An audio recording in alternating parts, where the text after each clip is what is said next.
Hello, welcome back to my channel. I'm JC, and today's video is going to be my overview of my masterclass experience. R.L. Stine teaches writing for young audiences.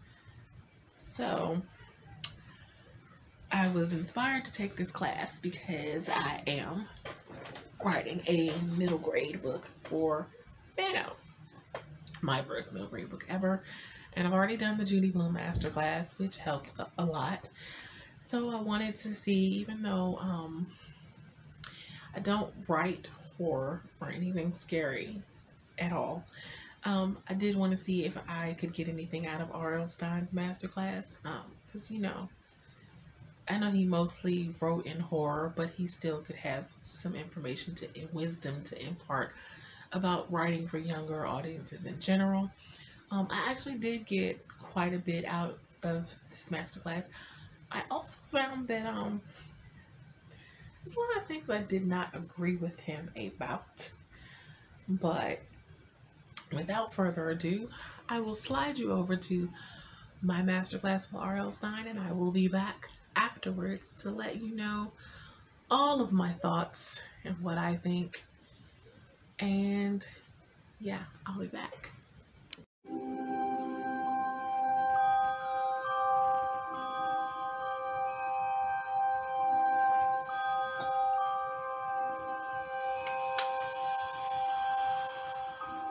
Anyone can be a good writer, I think. People are natural storytellers. Everyone wants to know what happens next.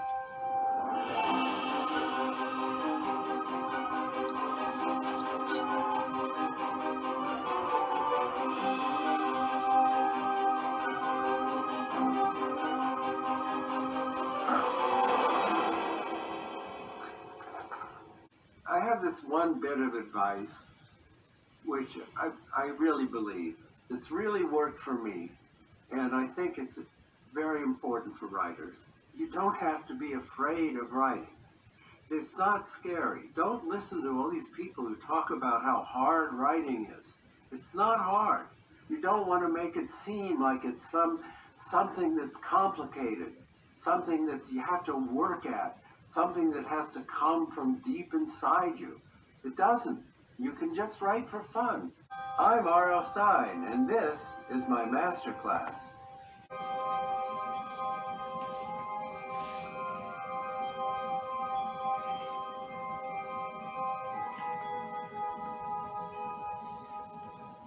Every author, their most asked question is, where do you get your ideas? Everyone asks it. Adults ask it, kids ask it, reporters ask it. Where do you get your ideas? And I have to say, in all honesty, I can't tell you how to get ideas. I can't. Other authors, I know people will say, well, why don't you start by asking yourself the question, what if? What if this happens? But that's not an idea. You have to have an idea to answer the question. And I can't tell you how to get ideas, but I can tell you how to go about getting ideas. I can tell you how to stay alert for ideas. And it's just a matter of thinking in the right ways and staying alert and keeping yourself open and watching for ideas. Being alert is so important. And you can get an idea just from anything, from any brief moment. You just have to be alert to it. The other department in the idea store that I talk about is memory. You can think back to things that will inspire you. Think back to things that will give you some kind of spark of an idea. I wrote this Fear Street book called Missing, where these two teenagers are home and their parents are just gone. And at first they celebrate. They have a big party. They're real happy about it. But the next day, the parents still don't come back, and they still don't. And then they call their office to find out where they are, and the people at work have never heard of them. They don't know who they are. They don't know who their parents are, and they're gone. And that just came from remembering, having this childhood memory of being nervous about parents being gone.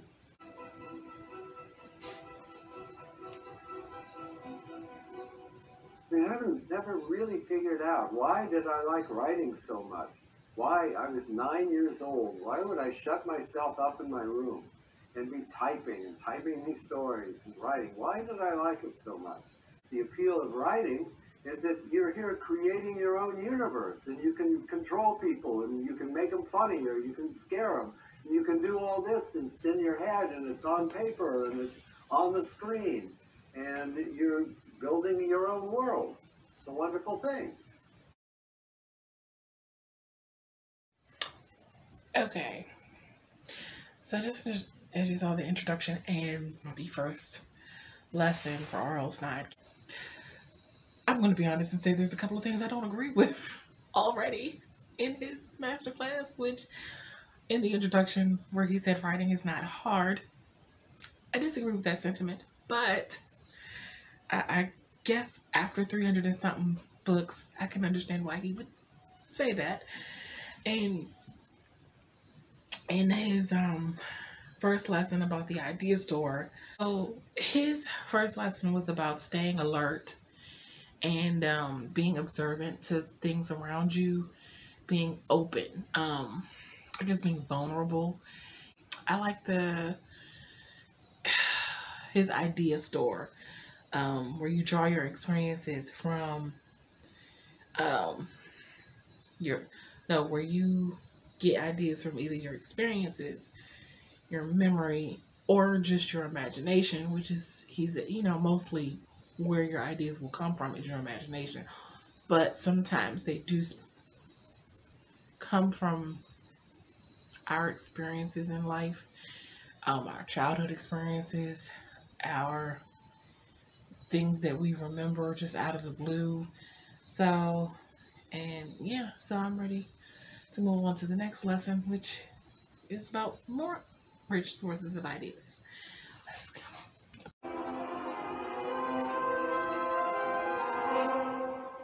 A good title is a real attention grabber that doesn't give anything away. Doesn't really tell you anything. It just, it establishes a little bit about the book. All my books now come from titles. I just think of the title and then work out the story from there. I know that's backward for most authors. Most authors get an idea for a story, they start to write, later on they think of the title. But I always have the title first, always start with the title, and it leads me to another story. His next lesson was about rich sources of ideas. And actually, okay, I did get inspiration from this lesson in regards to my middle grade novel that I am struggling with the outline on right now. He was talking about getting ideas from movie and television. I agree with that. And allowing all types of things, television, TV, movies, and podcasts to inspire those ideas. And he talked about developing ideas from a catchy title, like taking a title that you hear and letting an idea, spur from that. He talked about using topics as starting point for the novel. On to the next lesson. Let's talk a little bit about how you get to the point of developing your outline, how you go from idea to outline. I have basic scenes, I have a basic idea of the story, and I have what the characters are basically, and then I can really start to plot it.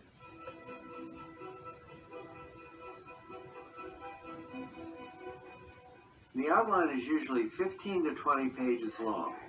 And it's very complete, because I know the more complete I make the outline, the easier it will be when I start to write the book. The hardest thing when you sit down to write a book is the plot, is making it hang together, is making it interesting all the way through.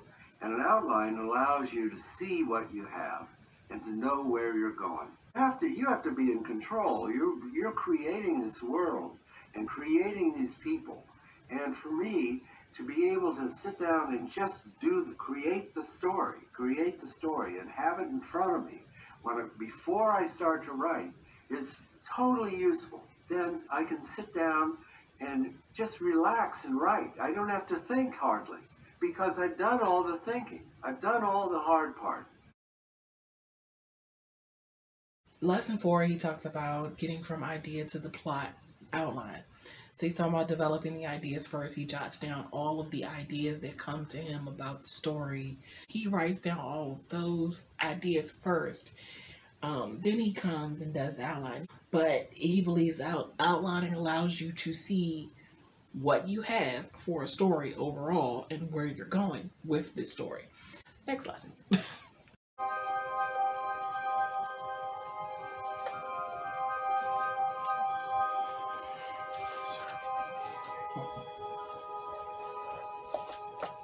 Once I have the scenes in my head and I'm ready to start my outline, I try to figure out the ending.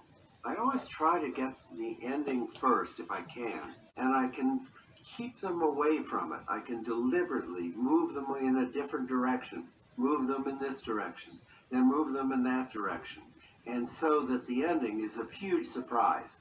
And it's just easier to write it if I know what the ending is, then it's easier to go back from the very beginning and fool them.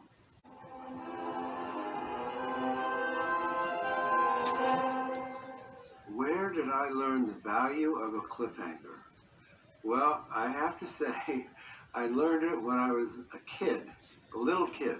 Challenge for me is to come up with new cliffhangers.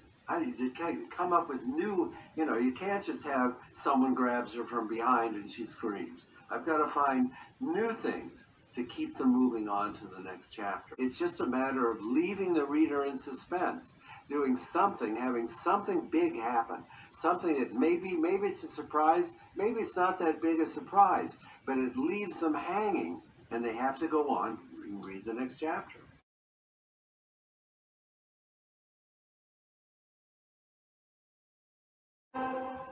To me, the middle of the book is the hardest part.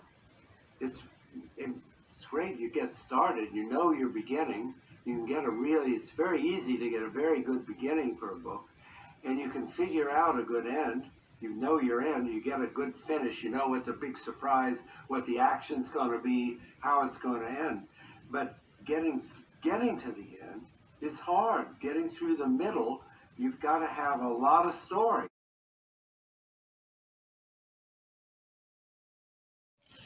Okay, so lesson 5 and 6 was discussing outlining, different areas of outline. 5 was about doing surprise endings and cliffhangers, and lesson 6 was about outlining in terms of plot twists and tricks. And one of the things he said in the 5th lesson was that he likes to start with the ending. 6, he just talked about planting false leads, red herrings, and not making it not easy for the kids to guess what's going to happen.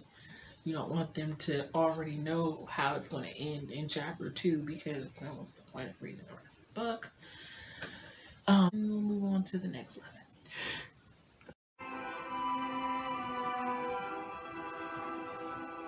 This is very important when you pick an audience to get to know them. And I do a million book signings and I visit schools all the time so that I can see what the kids look like, so I can see who I'm writing for. And then I can remember that when I'm writing books for them.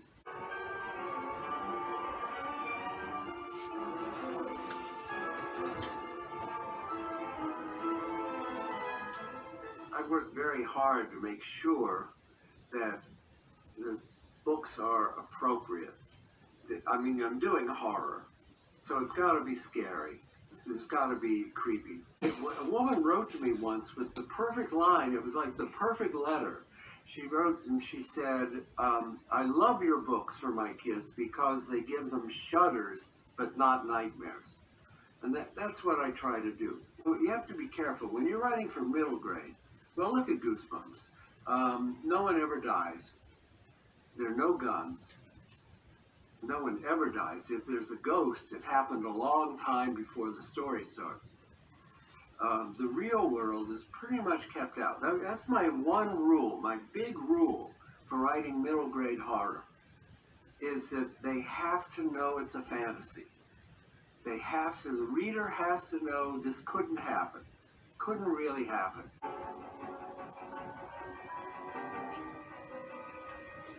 Writing for teens is kind of the opposite. It has to be very real, or they're not going to buy it. The details have to be real. And I do in Fear Street kill off a lot of teenagers. So we do that. But it's sort of the opposite of the middle grade books, because every detail, it has to be so real. They have to believe it. They have to believe this is happening. This is happening. If it's phony, if it goes too far, they're just not going to buy it.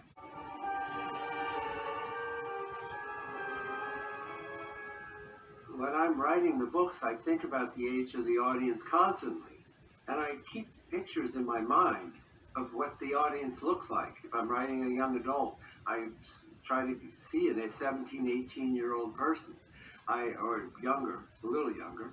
I try to, for middle grade, I try to picture those kids, and it helps me as I'm writing.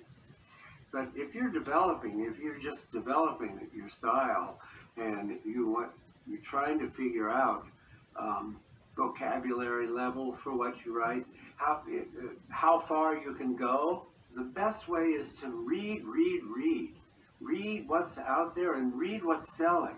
Here's my big secret. I never challenge them in reading. There's nothing challenging. There's no hard vocabulary word, no new vocabulary words to learn. They don't have to learn new words. There's nothing that challenges to keep them from reading on and on and on. It's so simple and so short sentences, easy to read words, short chapters, and that's my writing style. Okay, so with lesson number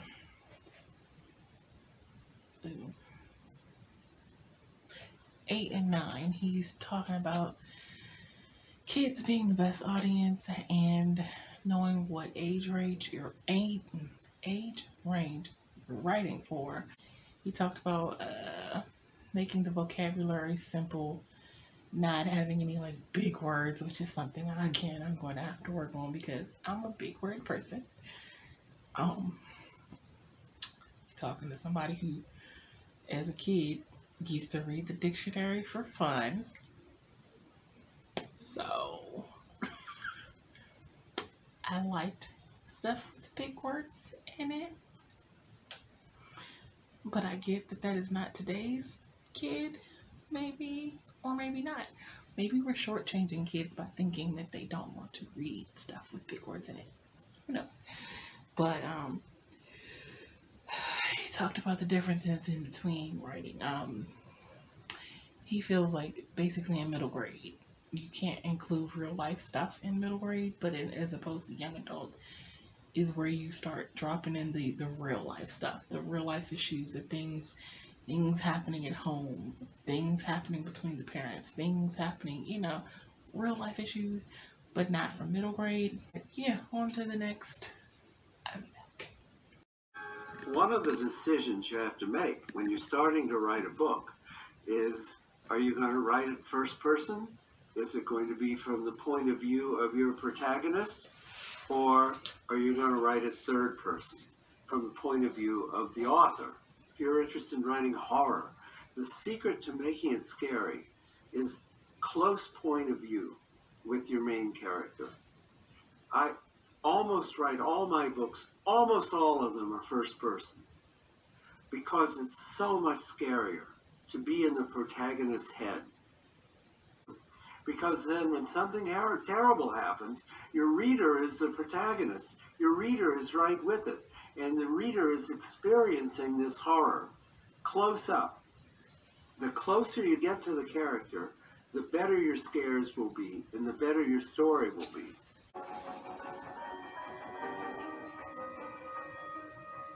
Of course, there are limitations to writing for first person, in that it's at some point, sometimes you want to skip from character to character. And this is why, most authors do a lot of third-person writing, because you can't go, it's very hard. If you're a first person with someone, and then you want them not in the story, you want to tell someone else's point of view, it's very hard to switch over. And if you're doing the whole book first person, that can be confusing. If you write first person, you're stuck with that character. And she has to be in every scene. She has to be there all the time. Okay, I don't have much to say about lesson number 11, except for I think he just made the case for why I want to write my story in first person. He was talking about writing in different POVs, and even though I'm not writing horror, the point still applies. He spoke about how for horror especially, it's much scarier writing from the first person point of view than the third person point of view, because you don't get that as much intensity if you write from the third person, which would be the author's point of view, as you do if you write from the character you're writing about. He did make a point though that if I was doing because I have a habit of doing multiple dual characters when I write adult books,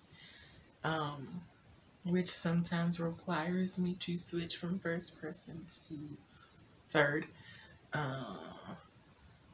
Well, depends if both of the characters are in the same scene. But it can be done. It can. I know some people don't like that, but it can be done. But since this is about London, even though there are obviously going to be other characters in there, she's going to have lots of friends, but I was trying to figure out which point of view I wanted to write this from. On to the next one, which is how to hook the reader.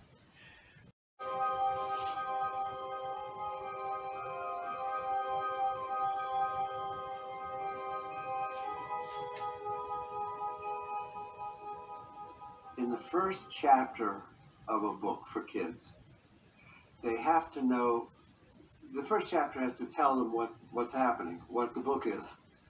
It pretty much has to tell them what they're going to expect.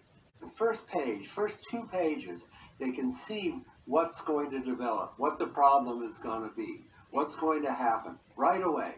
We get the kids in, get them described, and then get into the action and get it going. Chapter 1 ends in some kind of shock, some kind of cliffhanger. No time for background, nothing interfering with the action and keeping the plot going. And that's one of the tricks.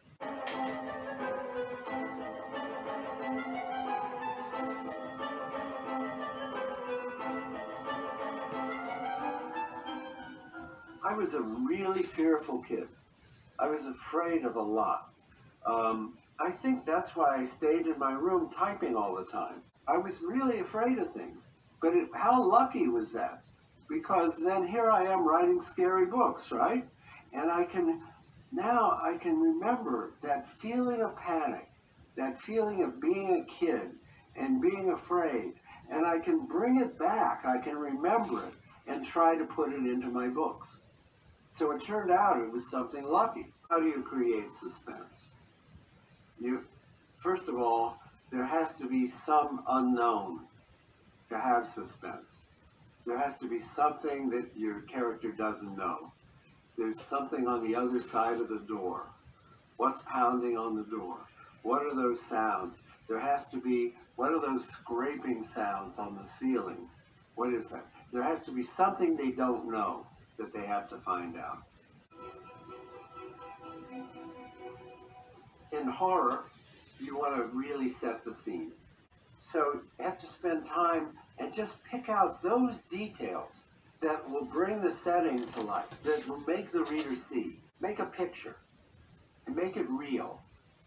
You want to take something, if you want to write something really terrifying, you want to take something that people can see and you want to make it different. You want to make it frightening. So I'm going to talk about lessons 12, 13, and 14 because they all kind of tie in together. He talked about how to hook the readers right away, setting up the action immediately in the first chapter, particularly for middle grade, because you don't have long to capture their attention and you gotta hold on to it. But he said even in the first chapter, you have to do a lot in the first chapter. You have to give them a reason to stay and tell them what the entire book is going to be about that they're reading. And in 13, he talked about how to scare your readers, tapping into your childhood fears. He said a lot of his Goosebumps books were based on things that he was really afraid of as a child, and he would just kind of tap into that fear and expand on it. He talked about building suspense and into the unknown, and using sensory details to set up the scene, making a picture so people can kind of see instead of just telling them what's happening, giving them the sensory details that's involved with the scene. And then he talked in lesson 14 about making monsters, and I'm only speeding through this because I don't write horror.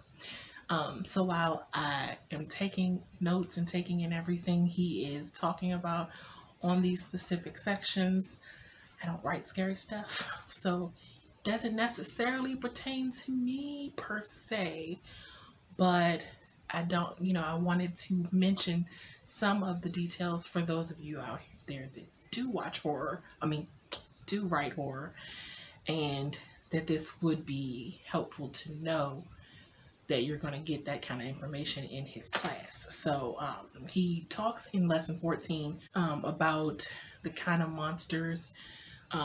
He talks about making monsters and using different inanimate objects to create monsters, and different ways to make the monsters come alive, or different words to use to make the monster feel more real to the kids that you're writing to or for. Talked about dolls making the scariest monsters, which I totally agree, because I totally hate Chucky, because it made me not want to have dolls anymore. But I digress. Next lesson.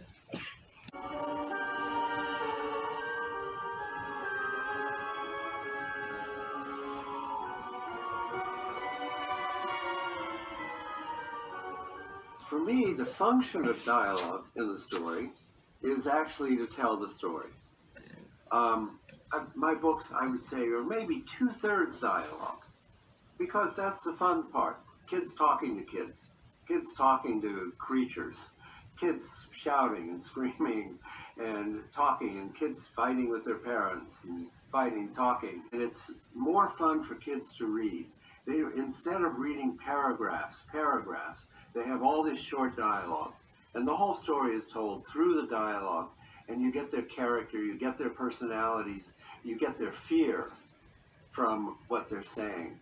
But the conversation also has to tell you something. It has to reveal something about the characters, or it has to reveal something about what's going to happen, a little foreshadowing maybe in a conversation. Every dialogue, every conversation that they have has to either reveal something about them, reveal something the reader didn't know before.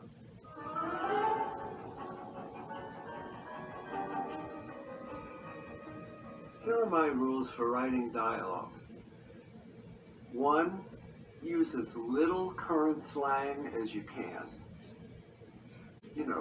If you try to sound like teenagers now, or if you really and put what they're saying, in 2 months, it's all going to be out of date.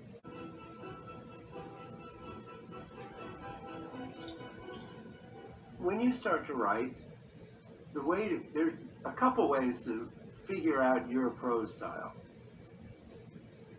One is to write. You're going to see what your language naturally falls into, what kind of style. The other thing is to model it after somebody. I think it's a really good thing if you find an author that you really like and you like the style of the writing, that you could try to do that same style. Okay, so this one was interesting for me. In number 15, less than 15, he talked about dialogue and prose style. And you know, with adult books or adult novels, we try to do less dialogue, more show, not necessarily tell, not heavy dialogue, which I personally love. This might be my sweet spot because he pointed out that in kids' books, and middle grade particularly, they don't really like a whole lot of descriptive paragraphs. They like the dialogue. And I mean, yes, there are middle grade books and children's books that do prose and descriptive text really well and all that other stuff. But I mean, even remembering the books I read as a kid, there was a lot of dialogue. And I was okay with that because I wanted to just kind of, the dialogue, as he pointed out, it gets the story out faster in a better way, but it has to be dialogue that makes sense, dialogue that matters to the story, not just dialogue just to be talking. It has to serve a purpose. It can't just be dialogue just because you like writing dialogue like I do. But that made me smile because I should be really good at that part of writing a kid's book. Maybe too good, but we'll see. Because I like dialogue. I struggle with reducing my dialogue. So maybe I won't have that struggle in writing a kid's book. But he did talk about being, oh, yeah, okay. An important thing he talked about, which he talked about using as little slang as possible. Because, you know, in 2 years, that slang will be outdated. And he also talked about if you're new to writing middle grade, you know, find someone's style, an author whose style that you like, and emulate, not copy, emulate their style. Just to kind of see what fits right with you, what style works better for you. So that might be my favorite lesson out of the whole class. I don't know, I'm not finished yet, so we'll see. But next lesson.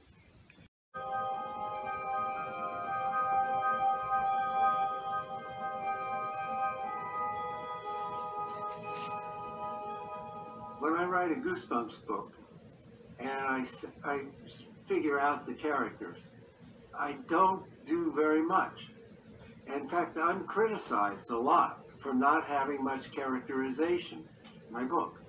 But the idea in a Goosebumps book is that you want the reader to identify with the main character. You want the reader to become part of the book. The reader is seeing what the protagonist is seeing, is experiencing all these horrible things. It brings the reader closer. It brings the reader into the book by not having a really strong, not really developing the character. When you start to write, you want to create a likable character. You want to create a character people are going to want to root for or read about through a whole book. But you have to be careful as an author. You have to remember that you are not the protagonist's friend. And I'm mainly talking about writing horror, writing thrillers, writing mysteries. You have to remember that you are actually the enemy of the protagonist. You have to cause all kinds of problems all through the book for them. You're not their hero. You're not their friend. The idea is to get the protagonist in as much trouble as possible and then finally get them out at the end. Because remember, the more trouble you get your protagonist in, the tighter the net you wrap around them, the more fun the book will be.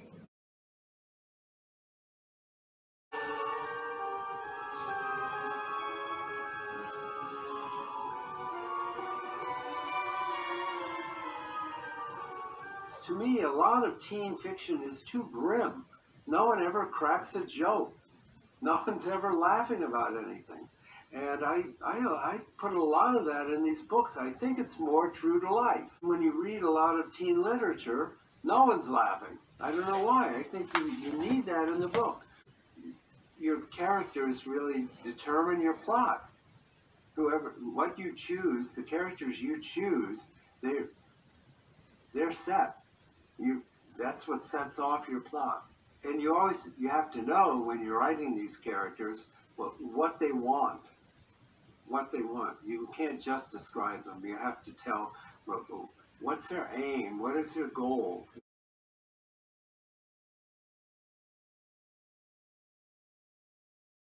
Okay, so to recap, lesson 17 and 18, they kind of go hand in hand.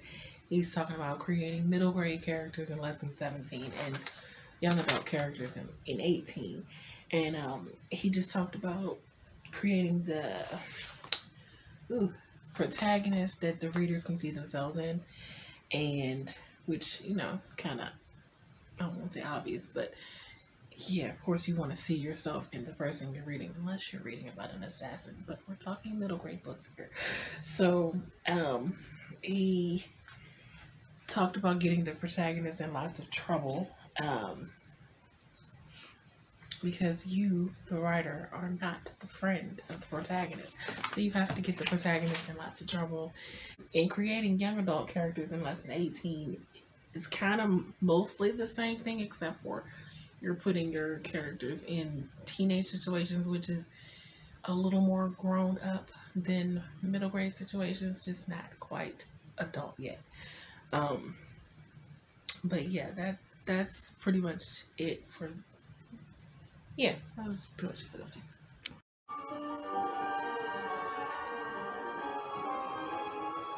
Go ahead and enjoy what you're doing.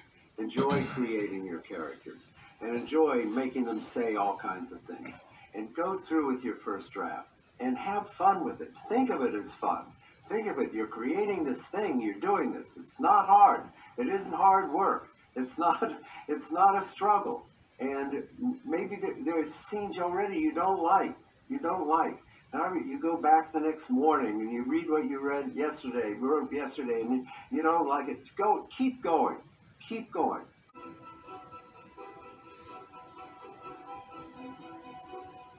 After the outline is approved, I'm ready to go. I sit down, I start chapter 1. I write always totally in order. I'm the kind of writer that I have to, and maybe you'll be like this too, I have to write right from the beginning. I have to write every word in order. I can't skip around. I would also say, if you're having trouble with the first draft, just keep going, the way I do. If I'm having a bad writing day, I just keep going. Do it. Finish your first draft. So don't worry about the first draft. The first draft, I think, should be fun. Should go fast. Go write fast. Just write it. Get it down. Enjoy it. Just have fun with the first draft. But once you have that foundation, that first draft is such a great head start. What a great feeling that will be. Here, you'll have this thing printed out. Don't leave it on the screen. Print it out and look at it. Look what you've done.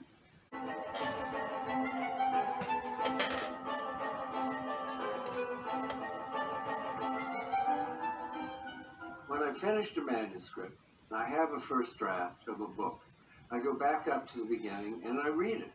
And I read it as a reader, but I also read it looking for a lot of things. And I look for scenes that seem to drag. I look for mistakes that I've made. I look for consistency all the way through. And then I look for typos. And then typing is very important to me. And then I look for scenes that don't go far enough. You've done a first draft, and then you've gone through, you've done a second draft, and you've caught everything, and you've read it and thought about it more, and you've got your second draft. Then find someone who's willing to read it. Find someone who likes to read, someone whose opinion you trust, Find somebody, a family member, somebody who will read it. I've never had a book come out worse after revision. They always come out better. I'm going to let lessons 19 and 20 kind of end together because I feel like they kind of go together as well.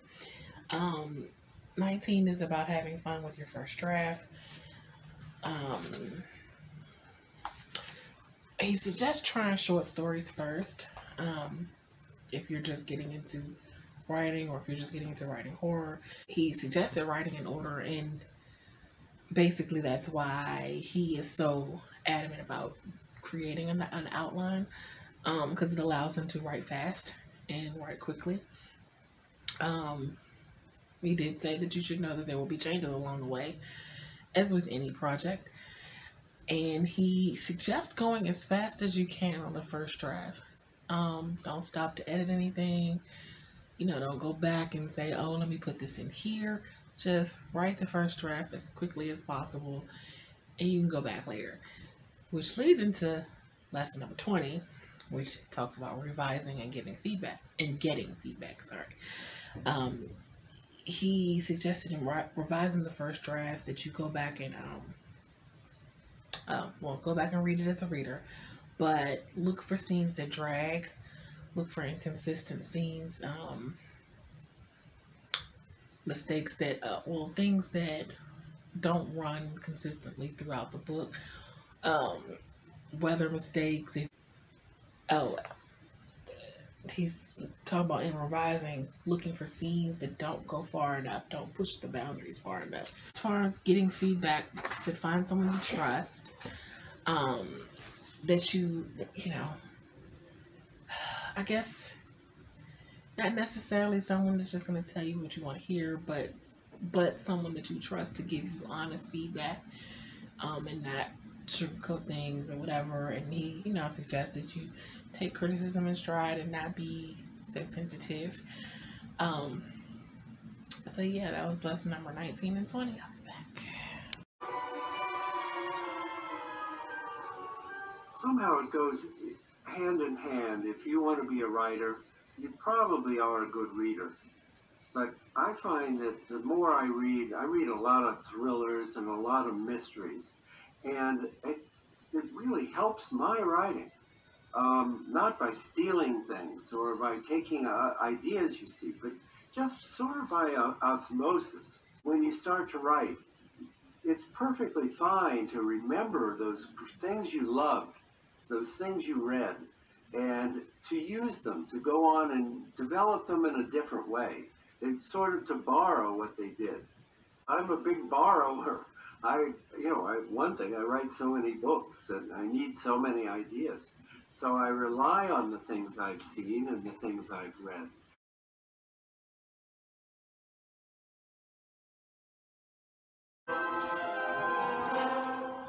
If you think you want to be a writer, there's one thing I think is really important, and it's a very basic thing. You have to actually like to write. I don't know, I was an odd kid. I was weird. When I was 9 years old, I was in my room typing. I was writing. I was like driven to it. I have no idea why. And I think if you really want to be a writer, you have to like the process of writing.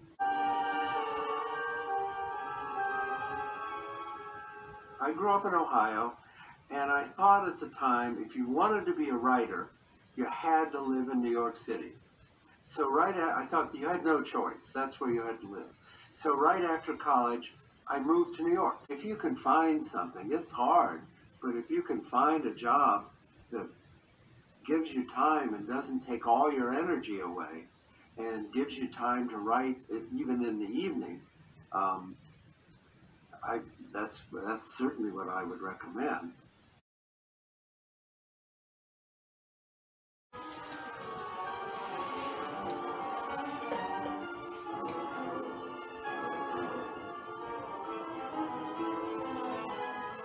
Well, most children's book authors cultivate a fan base by doing school visits. You might start out just locally Or you might have your publisher find schools for you to visit.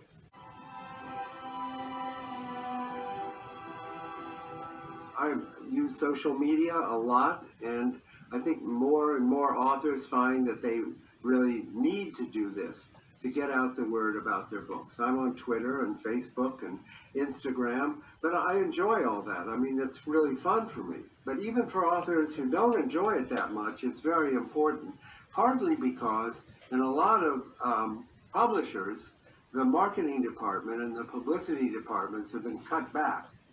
And a lot of publishers expect you to do your own marketing. They expect you to do your own publicity. And they expect you to have your Facebook page to sell your book, and your Twitter, and they want you to do it.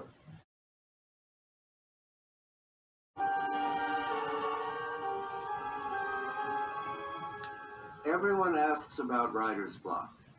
This is like, after they say, where do you get your ideas? They say, what do you do about writer's block?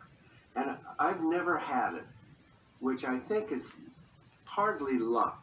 I think I'm just lucky. I can always sit down and write, always. I think what I do to make writing easier is I divide things up. I start out with a complete list of my characters, what they look like, what their basic personalities are. Then I have my outline. The outline has the beginning of the book, the middle, it's got the ending, I know where I'm going to go. If you have an outline, it's very hard to have writer's block because you know where to go next. I think the real key, and I worry about writers who don't plan ahead. They don't want to know. They want to write spontaneously. And there are a lot of them. But I worry about them in writer's block because you can reach a point, if you haven't planned it out, you can reach a point where you don't know where to go next. But that never happens to me because of the outline. So I would say the more complete your preparation is, the easier it is to finish the book, and the harder it is to get writer's block. The more preparation you do, the more you're going to be fine when you write the book.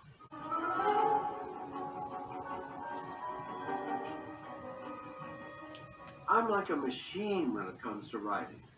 I don't know, and I would hope that other people that have the same feeling and the same, I'll tell you my routine.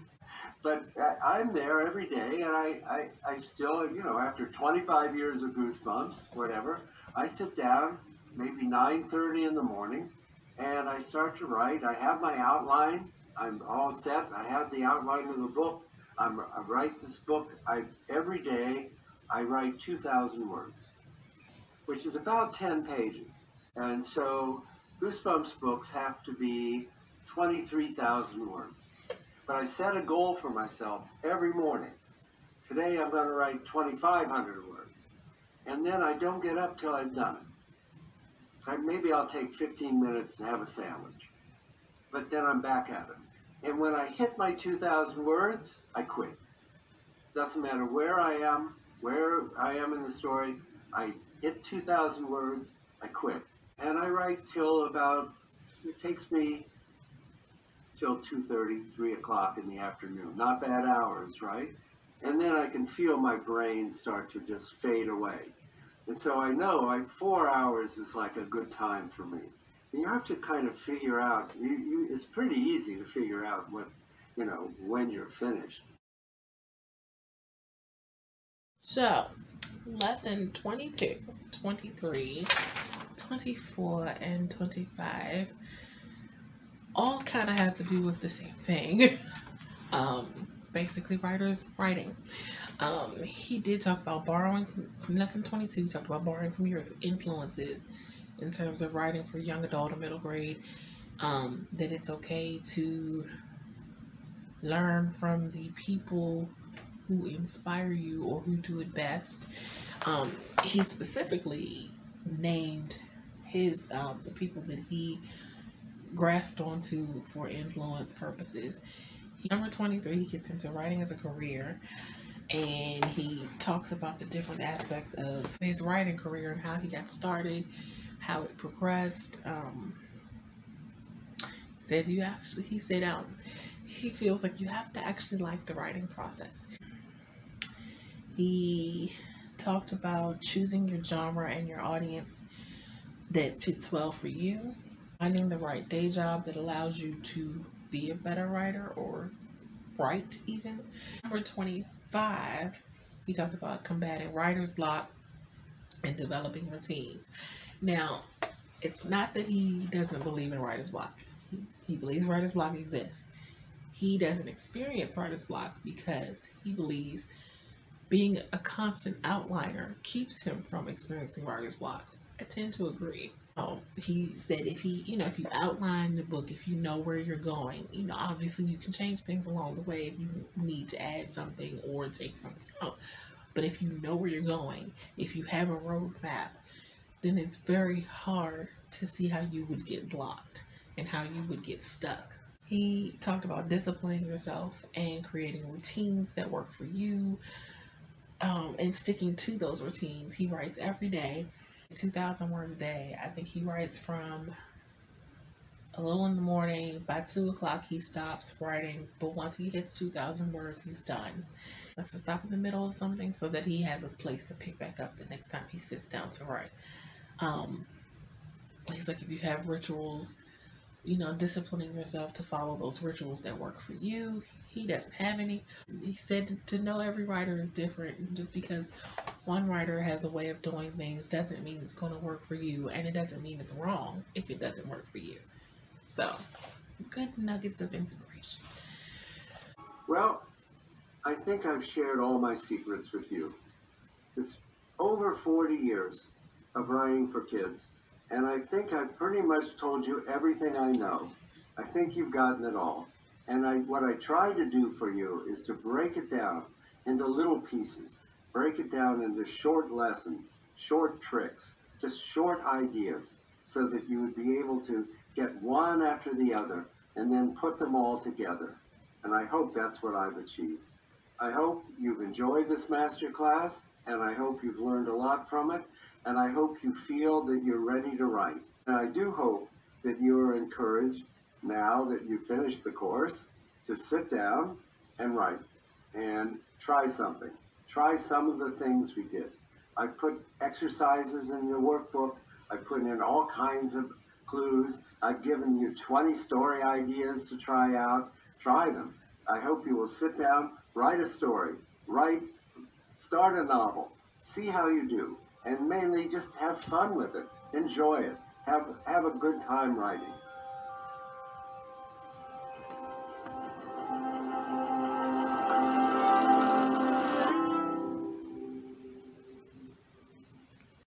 So, that was my masterclass experience with R.L. Stine, and I hope you enjoyed the bits and pieces that I've managed to give you. I think this is a class worth taking, even if you don't write horror, because as I stated in the beginning, I don't write horror. I don't typically like to read horror. I will, but it's not a genre I gravitate towards. Now, that does not mean I did not read Goosebumps and Fear Street when I was younger. I did. I was a lot less scared as a kid until I saw Stephen King's Carrie. That kind of freaked me out. But nevertheless, so as a fan of R.L. Stine's books when I was a kid, I definitely wanted to take the class, even knowing that I don't write in that specific genre. But I still feel that he had some wisdom about writing for young adults or middle grade students that I could gain something out of, and I was right. I didn't agree with everything he said. I think in the very beginning he struck me when he said writing was not hard, that it was easy, and I was a little taken aback by that. And I thought, I don't know what I'm getting myself into, because yes, writing is hard. What do you mean it's not hard? But I stuck with it, and I get why he says it's not hard, because I mean, he has 300 books, so it clearly isn't that hard for him. But he is a constant outliner, and not that I'm not, but outlining is hard for me too. So I got past the disagreements, the stuff. I mean, there's a couple of things that he said that I was just like, whoa, wait, what? But a lot of what he said I got. Even not being a horror writer, I understood his point and his perspective and what he was trying to say. I have 8 pages of notes here. So I hope I gave you enough information to perhaps make you want to take this class on your own. I know there are a lot of people in AuthorTube who write horror or dabble in horror and write short stories, but they may not necessarily write young adult, middle grade. And here's the thing, though. I think that his advice works well if you just write horror in general, even for adults. Yes, he writes for kids, so he writes with different intention in mind, because for him, there's none of the heavy adult stuff. But some of the lessons where he talked about writing the particular scary parts, scary things, I think they can still apply for adult horror. But I don't write horror, so maybe I'm wrong. I think people who actually write horror will probably get far more out of it than I got, and I still feel like I got a lot. Particularly when he started talking about the differences between writing middle grade versus young adult, and the kind of stuff that you have to leave out of middle grade but make sure you put into young adult, like the heavy stuff, well, not heavy, because it's only so heavy you can get with young adult too, but you know, certain things in young adult you still couldn't put in a middle grade book because it would just be a little too heavy. I got a lot out of this class, oddly enough, and I love Judy Blume.